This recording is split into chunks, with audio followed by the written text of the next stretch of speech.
Oi gente, meu nome é Gabriela e hoje eu vim falar sobre a série Hunters, em português, A Caçada.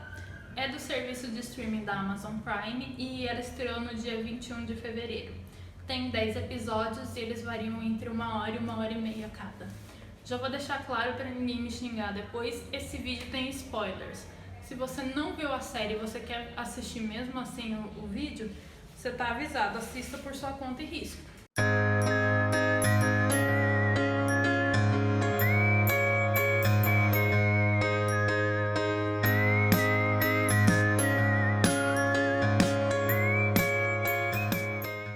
Essa série eu venho esperando muito tempo por ela. Eu tava acompanhando os teasers e os trailers que estavam soltando. E a primeira coisa que me fez querer assistir a série é que o Jordan Peele está envolvido na produção executiva. E eu gosto muito dos filmes dele, então eu sabia que eu tinha que assistir. Depois eu fui dar uma olhada no cast, que tem o Al Pacino, dispensa comentários, e tem a Carol Kane. A primeira vez que eu assisti a Carol Kane foi numa série chamada The Unbreakable Kimmy Schmidt, que é uma série de comédia da Netflix, que é muito boa. E essa atriz, ela fazendo comédia é fantástico, mas ela fazendo drama é assim, coisa de outro mundo. Ela é muito boa mesmo e ela se entrega muito ao personagem. A única coisa que me deixou com o pé atrás em relação à série foi a escalação do Logan Lerman. As únicas coisas que eu assisti dele foram os filmes de adolescente, que são Percy Jackson. Se você assistiu Percy Jackson, sinto muito por você. Se você não assistiu, não assista, porque aquilo não é Percy Jackson. Eu não sei o que é aquilo, é outra coisa. Eu não sei o que aconteceu na produção, o que deu de errado quando fizeram aquele filme que saiu aquela merda. Me desculpem a palavrão.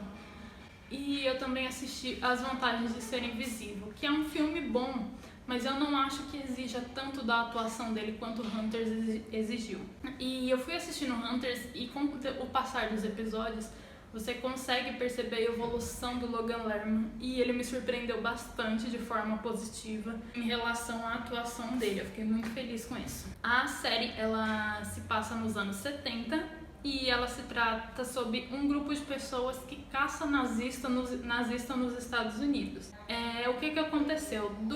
Depois que a Segunda Guerra Mundial acabou, os Estados Unidos, muito espertinhos que eles são, pegaram os cientistas e médicos, que são torturadores também do regime nazista, e levaram para os Estados Unidos. Deram novos nomes, novas identidades, deram uma família para eles e deram empregos muito bons para eles. Ou seja, eles trabalhavam para o governo ganhando rios de dinheiro, vivendo tudo do bom e do melhor, sem nunca pagar pelas atrocidades que eles fizeram.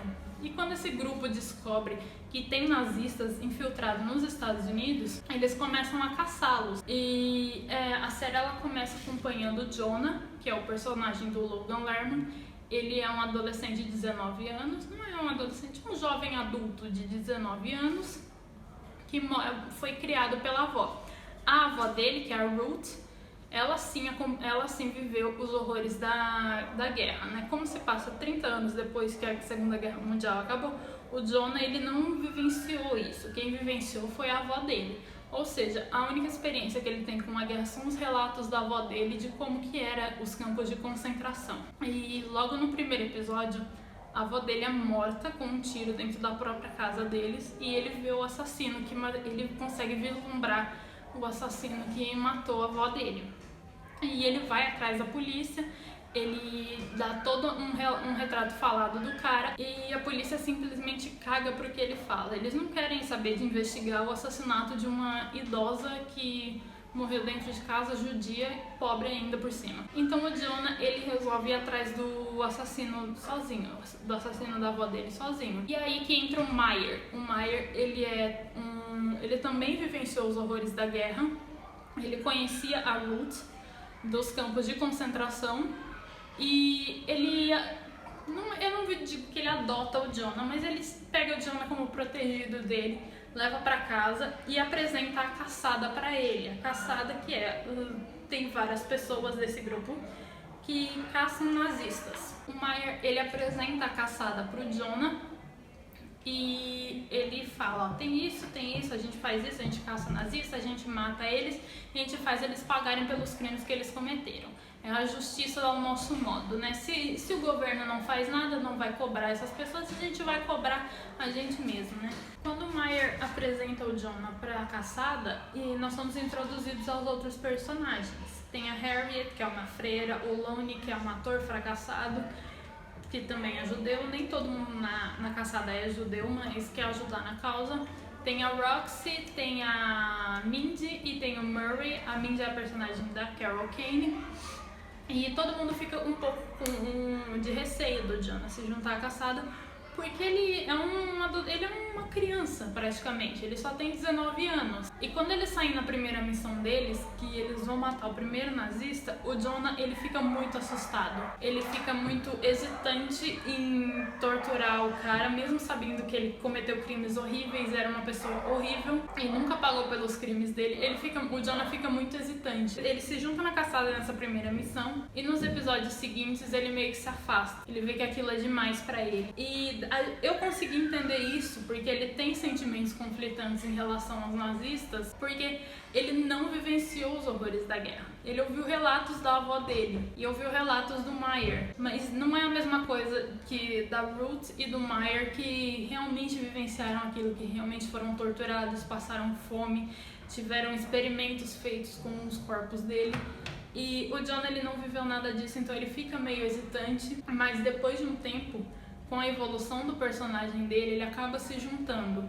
Ele começa como esse garoto tímido que não quer se envolver na causa e ele se transforma ao longo da temporada.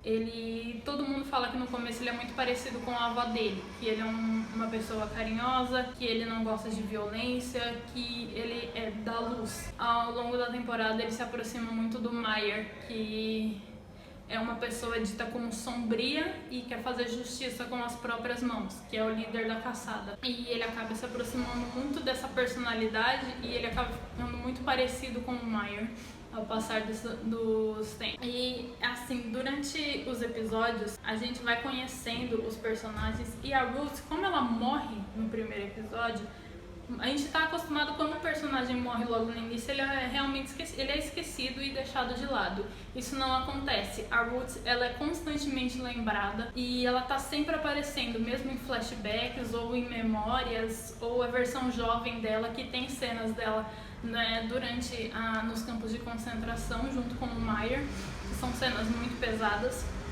E ela tá sempre ali, ela tá sempre presente através do neto dela, através do Meyer, através dos outros personagens. E eu acho isso muito legal. Ela não foi esquecida e a história dela foi muito bem contada, tanto a dela quanto a do Meyer. A história do Jonah também evolui bastante, ele é muito bem desenvolvido. Alguns personagens secundários, como a Harriet, a Mindy, o Murray, a Harriet nem tanto assim, mas a Mindy e o Murray, eles são o passado deles também é bastante explorado. A Harriet, a gente conhece um pouco do passado dela, tem algumas cenas e a gente acaba ficando com um pouco de dúvida sobre o caráter dela, se ela realmente está do lado da caçada ou se ela só tá infiltrada. Só um segundo, meu gato estava aprontando.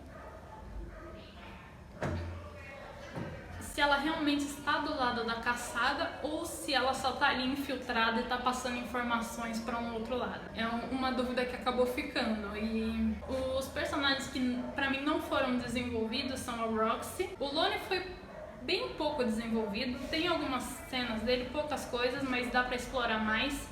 E o Joey também, eu esqueci de falar dele antes, mas ele também tá ali. Tem algumas cenas do passado dele, mas ele também não foi muito explorado. Tem muita coisa dele pra explorar ainda e eu quero muito ver isso. E durante os episódios tem certos comerciais, não são comerciais de verdade, mas são comerciais, não digo que são comerciais, eu não sei como explicar isso. São algumas cenas que elas tiram a gente um pouco da história e jogam a gente numa espécie de break da série e explicam determinadas coisas. Sempre tem uma crítica social nessas cenas, mas elas também são um alívio cômico, porque a série ela é tão pesada que você precisa pausar um pouco para você respirar. Então essas pequenas cenas que parecem com comerciais, elas dão a gente pode parar, respirar um pouco, absorver tudo que a gente já assistiu e continuar vendo. Eu acho isso muito importante. Eu também achei muito legal essa sacada deles. A série, ela se passa num ritmo bem lento, assim, do episódio 1 até o 7, ela é bem arrastada, ela se concentra muito no desenvolvimento dos personagens. Nos 3 últimos episódios, o 8, o 9 e o 10, ela parece que toda a ação foi concentrada ali. Dá um boom e a história vai pra frente de uma forma muito rápida. Eles deixam todos os plot twists pro final e a segunda metade do último episódio, ela acontece tanta coisa. Parece que eles deixaram de propósito todos os plot twists, as reviravoltas pra segunda metade do último episódio, que é quando o Jonah descobre a verdade sobre o Meyer e confronta e mata ele. E tem a cena da Harriet falando no telefone com uma mulher, que a gente não sabe quem é. Ela fala: a coronel está morta. E aí levanta mais uma dúvida sobre a personalidade dela, se ela realmente está do lado da caçada ou se ela só tá infiltrada e passando informação. Tem o Joe sendo capturado, sequestrado e sendo levado para outro país. Ele acaba parando na Argentina e é lá que ele descobre que a coronel não está morta, ela tá bem viva. E essa coronel, na verdade, é a Eva Braun. Se vocês não sabem quem é a Eva Braun, ela era a esposa do Hitler, cometeu suicídio com ele na vida real, né? Ela cometeu suicídio com ele no bunker e lá eles descobrem que a coronel é Eva Braun e, na verdade, o Hitler está vivo. Ele já está velho, bem velho, mas ele está vivo, ele está morando na Argentina. Então é muita coisa pra você absorver. Eu terminei a série, eu tive que ficar parada 15 minutos só pra mim absorver tudo que tinha acontecido naquele último episódio, porque é muita coisa de uma vez só. Você fica chocado com tudo que acontece. Eu queria também comentar das minhas 2 cenas favoritas da série. Meus vizinhos estão gritando. A primeira é com a Mindy, que é a personagem da Carol Kane, que é uma cena dela sentada na mesa logo após ela descobrir que o Murray, que é o marido dela, morre, tentando salvar a cidade de Nova York. O cachorro tá latindo. A primeira cena a favorita da série pra mim é a cena da Mindy, que ela está sentada na mesa logo após o enterro do Murray. E ela começa a conversar com ele. Ele aparece como uma alucinação na cabeça dela e ela começa a conversar com ele. E aí ela pergunta sobre o filho deles que morreu nos campos de concentração, o Aaron. Ela pergunta se ela pode ver o Aaron. Então ele pega na mão dela, eles vão andando e eles acabam parando num jardim muito bonito que foi totalmente desenhado pelo filho deles, o Aaron. E lá ele encontra o filho dele, é uma cena muito bonita e muito emotiva. Aquela cena pra mim, quando a Mindy conversa com o filho dele, nossa, aquilo, se ela não foi indicada ao Emmy, eu não sei mais, né? Porque ela precisa ser indicada, ela precisa ser indicada, ela precisa ganhar, porque é uma cena lindíssima, é uma cena muito emocional e emotiva, e é a favorita pra mim da série toda. A minha segunda cena favorita é quando o Jonah confronta o Meyer, que ele descobre a verdade, e ele descobre que, na verdade, o Meyer não é o Meyer. O Meyer, ele morreu nos campos de concentração, e quem assumiu o lugar do Meyer é o médico que torturava um médico nazista que torturava o Meyer e quase matou a avó dele, a Ruth. E ele descobre que esse médico nazista, ele fez cirurgia plástica e ele assumiu toda a identidade do Meyer e foi viver nos Estados Unidos como nazista. Ele praticamente roubou toda a vida do Meyer e está lá vivendo como se fosse ele. Eu consigo, enquanto eu assisti, eu consegui sentir que exigiu muito do Logan Lerman e é naquele momento que ele realmente me surpreendeu, que eu falei, nossa, ele é muito mais do que só um ator de filme adolescente e ele merece muito reconhecimento. Essa série, ela é muito pesada, ela trata de um assunto muito pesado e muito delicado, mas eu achei que ela foi tão bem feita e eu espero que ela ganhe o reconhecimento nas premiações que vão vir esse ano. E eu indico pra todo mundo, não pra todo mundo, né? Pessoas com menos de 16, menos de 18 não indicam. Mas se você é um adulto e você gosta desse tipo de assunto, eu indico muito essa série. Ela é muito boa, ela é muito bem feita. Ela trata de assuntos muito delicados e ela não trata só do Holocausto. Ela fala também sobre racismo, ela fala sobre homofobia e ela também faz uma crítica muito grande ao governos que usam propaganda televisiva, midiática, para controlar a população. A gente sabe muito que vários governos, principalmente governos capitalistas, fazem isso. Não vou falar, né, que o nosso governo faz isso, vocês tirem as suas conclusões, mas a gente sabe que isso acontece. E é uma crítica social muito grande. É uma crítica social foda. É uma crítica social muito forte ao governo e aos que estão no poder. As pessoas brancas, as pessoas ricas que estão no poder e que, querendo ou não, acabam controlando a nossa vida. Eu recomendo bastante e eu espero que quem assistir, assista com muita responsabilidade, porque é muito pesada, muito difícil de ver certas coisas, mas muito necessária também. É isso que eu tenho pra dizer. Se você gostou desse vídeo, deixa o like e se inscreve no canal.